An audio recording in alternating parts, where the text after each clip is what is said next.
Адамзат жыл санап емес, ай санап, тіпті апта мен күн санап, цифрландыру заманның сиқырлы әлеміне еніп барады. Ал білім саласындағы цифрландырудың басты міндеті білім беру сапасын арттыру, яғни халықаралық деңгейде бәсекеге қабілетті жастарды дайындау.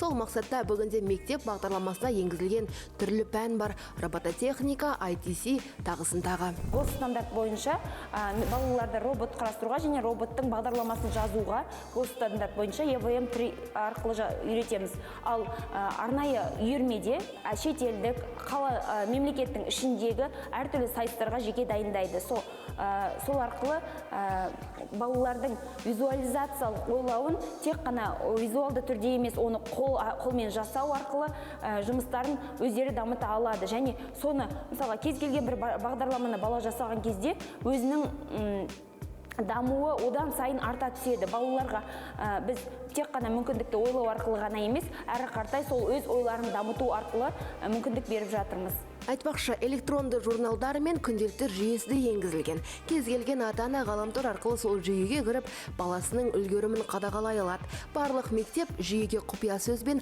арнайы логин арқылы кіреді. Әр оқу жылына бір рет сабақ кестесі бекітіліп, автоматты түрде барлық 90-ға қойылады. Мұғалім сабақ кестесіне сәйкес электронды журналға баға қояды. Баға автоматты түрде оқушының күнделігіне түседі. Жүйеде үйге берілген тапсырма да көрініп тұрады. Қазіргі таңда оқушылар үшін жаңа технологиялармен жабдықталған арнайы сыныптар бар. Интербелсенді тақта, әр баланың алдында бір моноблок.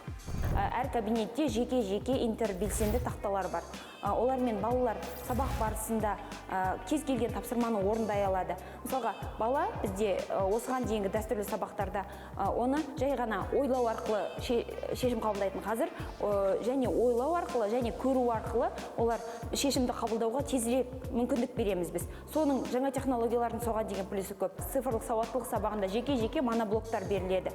Әр оқушы жеке өзі ойлап қана емес, сол нәрсені қолмен жасап көріп, ары қартай өзінің бағдарламасын дамыта алады. Біздің елдің өрендері де өзге елден қалыспай тереземізді тең етеміз дейді. Мектеп жасында робот жасап, оған қазақ тілін үйретуге бекінген. Осы біздің мектепке мектептің арнайы роботын құрастырмақ ойымыз бар. Алдағы уақытта берсе, балалармен бірге отырып, үлкен робот сұрақтарға жауап беретін, мектеп жайлы айтып беретін, кәдімгі қонақтарды қарсы алуға болатындай үлкен робот құрастырмақ ойымыз бар алдағы уақытта. Болашақтың кілті елдің ертеңі білімді жастар. Біз күш қайраты тасыған тәуелсіз елдің ұрпақтарымыз деп мақтанышпен айтамыз.